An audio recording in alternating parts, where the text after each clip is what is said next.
இன்னைக்கு ஒயிட் ரைஸ்ல இருக்க வாய்ப்பு இல்ல, அவரக்காய் பொரியல்ல வேணா இருந்திருக்க வாய்ப்பு.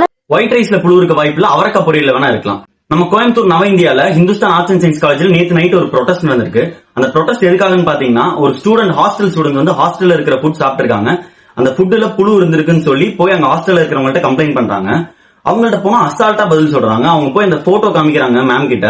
மேம் இப்படி இதுல புழு இருக்கு அப்படின்னு சொன்னதுக்கு அந்த மேம் அதை வாங்கி டெலிட் பண்ண தான் ட்ரை பண்றாங்களே தவிர என்ன ஏதுன்றது விசாரிக்க மாட்டாங்க. சோ எந்த ஒரு ஆக்ஷன் எடுக்காத காரணத்தினால ஸ்டூடெண்ட்ஸே பாத்தீங்கன்னா ப்ரொடெஸ்ட்ல இறங்கிட்டாங்க நேத்து நைட்டு. சோ இது நல்ல விஷயம் தான். ஏன்னா அவங்க ப்ரொடெஸ்ட்ல இறங்காம இருந்தாங்கன்னா கண்டிப்பா இந்த விஷயத்தை எப்படி எல்லாம் மூடி மறைக்க முடியுமோ அந்த மாதிரி தான் பண்ணிருப்பாங்க. இது இந்த காலேஜ்னு இல்ல, எல்லா காலேஜ்லயும் அப்படிதான் பண்றாங்க. உண்மையை சொன்னா நம்ம கோயம்புத்தூர்ல மட்டும் நடக்கிறது இல்ல, இது எக்கச்சக்க காலேஜில் நடக்குது. ஆனா எல்லா காலேஜ்லயும் இருந்து வெளியே தெரியாத காரணம் என்னன்னா ஸ்டூடெண்ட்ஸோட ஒரு பயம் தான்.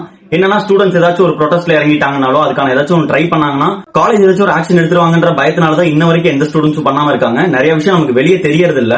காலேஜில் லட்ச லட்சமா காசு வாங்குறாங்க, ஒரு 3 வேளை சாப்பாடு ஒழுங்கா போட மாட்டாங்க. சோ எந்த தைரியத்துல எல்லா ஸ்டூடெண்ட்ஸும் ஹாஸ்டல்ல வந்து சேருவாங்க? இதுவே அந்த மேம் சாப்பிடுற சாப்பாடுல புழு இருந்துச்சுன்னா அவங்க ஈஸியா விடுவாங்களா? கண்டிப்பா விட மாட்டாங்க. ஸ்டூடெண்ட்ஸ்ன்றனால ஈஸியா நினைச்சிட்டு இருக்காங்க. பட் கண்டிப்பா யாரும் அப்படி விடாதீங்க. ஸ்டூடெண்ட்ஸ் நீங்க என்னன்றது திருப்பி கேளுங்க. நானும் ஒரு ஸ்டூடெண்ட் தான்.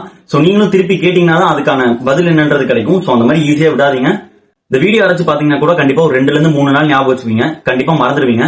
சோ கிரியேட்டர்ஸ் நீங்க இந்த வீடியோ பாத்தீங்கன்னா கண்டிப்பா நீங்களும் இதை பத்தி பேசுங்க. பேசாம விடுறதுனாலதான் இந்த விஷயம் எல்லாம் அப்படியே மூடி மறைச்சிடுறாங்க. சோ கண்டிப்பா நீங்களும் பேசுங்க.